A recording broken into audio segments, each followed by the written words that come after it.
साथियों नमस्कार। मैं Manoj Vishwakarma, social activist, art activist और साइंटिस्ट। अब चारों तरफ जो आप देख लो ना, जुडिशरी पे ब्राह्मण बनियों कब्जा, किस तरह से गुंडागर्दी कर रहे हैं। इधर से इनका जो बड़ी बड़ी पोस्टों पे कब्जा हो गया, बड़ी बड़ी यूनिवर्सिटी पे वाइस चांसलर और प्रोफेसर लाल की पोस्टों पे कब्जा हो गया। अब ये यूपीएससी वाला खेल में देखो, जिसमें भी एक नया खेल चल रहा है। मैं भी देख के हैरान था भाई साहब। एक थी अपाला विश्रा, उसके नंबर आते हैं रिटर्न में 816। एक है रिया टाबी, उसका नंबर आता है 859 यानी 859। अब 816 859, जो 816 वाली है उसको दिए जाते हैं इंटर में 215 नंबर, और इसको दिए जाते हैं 162 नंबर। जिसको 859 नंबर है रिटर्न में, उसको तो 162 नंबर दिए जा रहे हैं, और जो 816 वाली है उसको 215 नंबर। तो इस तरह से जो अपर कास्ट के लोग हैं, ब्राह्मण बनिए, इनको टॉपर बनाया जा रहा है। अभी मैं और भी पीछे के इतिहास देखा था, जितने भी रिजर्व कैटेगरी लोग हैं, जो जनरल वाले हैं, उनके रिटर्न में सबके कम है। 80 90 90 नंबर का फर्क बहुत होता है। उसमें उनको इंटरव्यू में 200 सुपर नंबर दिए जाए। जो वीकर सेक्शन के जितने भी SC ST OBC जो भी है, उनको सीधा 70 80 नंबर का फर्क है। 80 नंबर का सोचो, एक को मैं देख रहा था, वो ना था यूपीएससी के रिजल्ट में, उसके 112 नंबर और उसके 200 सुपर नंबर। तो सोचो लगभग 90 नंबर से ऊपर का फर्क। 90 नंबर में तो रैंकिंग कहीं से कहीं चली जाती है।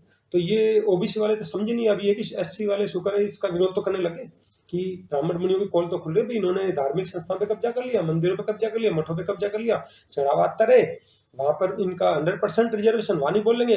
हाई कोर्ट सुप्रीम कोर्ट के जज बनना बिना एग्जाम के, वहां पर गुंडागर्दी मचा दी। अपने लोगों को बचाने के लिए, जातिवाद के लिए किसी भी हद तक जा सकते हैं, और गरीब लोग न्याय के लिए भीख मांगते रहते हैं, दिखावे के लिए बड़ी बड़ी बात करें, लेकिन न्याय के नाम पर लोगों का शोषण होता है। कमजोर को तो जेल में डालेंगे, के अलग अलग रास्ते निकालेंगे, और जो इनकी जाति का है उसको बचाने के लिए कानून से परे जाकर भी सारे रास्ते निकाल लेंगे।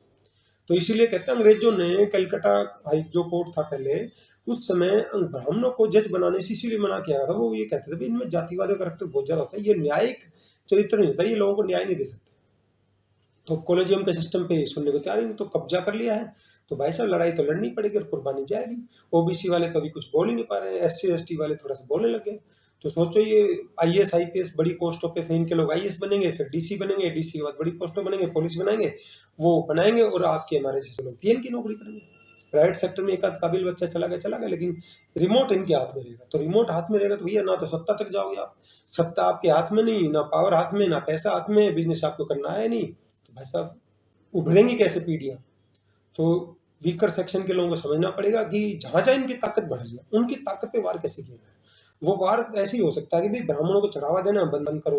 अब मैं देख रहा हूँ कि हमारे जानकारी में कई हैं जो भंडारा करने जाएंगे, वैसे 5-5 हजार नहीं, किसी को तकलीफ हो जाए 5,000 वैसे भंडारा करने के लिए पैसे, भंडारा करने जाएंगे, उसमें 30 से बंदे खिला देंगे, कोई अपने बंदे को मदद करने। तो हमारी जो मानसिकता है ना, जब तक हम इस मानसिकता को नहीं बदलेंगे, दूसरों की ताकत बढ़ाने वाली जो एक्टिविटीज है वो हम बंद कर नहीं करेंगे, और जो पैसा हम बाहर दे रहे हैं उसको अपने लोगों पर नहीं लाएंगे, अपने लोगों पर नहीं खर्च करेंगे, उनकी पढ़ाई लिखाई भी खर्च नहीं करेंगे, तब तक भाई साहब समाज का होने वाला नहीं। भगवान ही मालिक है, हालात बड़े खराब हो चुके हैं, और बस भगवान इनको सद्बुद्धि दे ताकि ये कुछ कर पाए।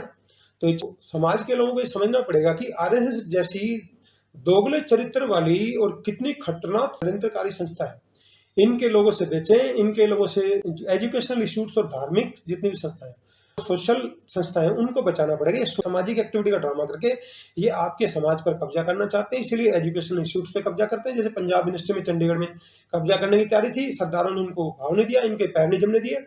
ऐसे ही और जो जगह ये ड्रामा कर रहे हैं, वहां पर उनको भी यही करना पड़ेगा कि इनके जो एजुकेशनल इंस्टीट्यूट के थ्रू, धार्मिक इंस्टीट्यूट के थ्रू, जो आपकी सोशल लाइफ में ये एंटर कर रहे हैं, इनको अगर आप नहीं रोकेंगे तो भाई साहब ये समाज पर कब्जा कर लेंगे। और आपको समझ में आएगा जब तक ये सब कुछ नहीं पड़ चुका।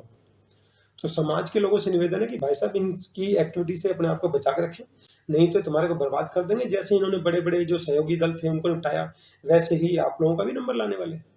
तो इनके षड्यंत्र को समझें। जो ओबीसी वाली जाति है, SC जाति है, वो अक्सर षड्यंत्र को समझते नहीं, वो सोचते हैं तो लोग हमारा भला करेंगे, और वो भले के चक्कर में निपटाते हैं।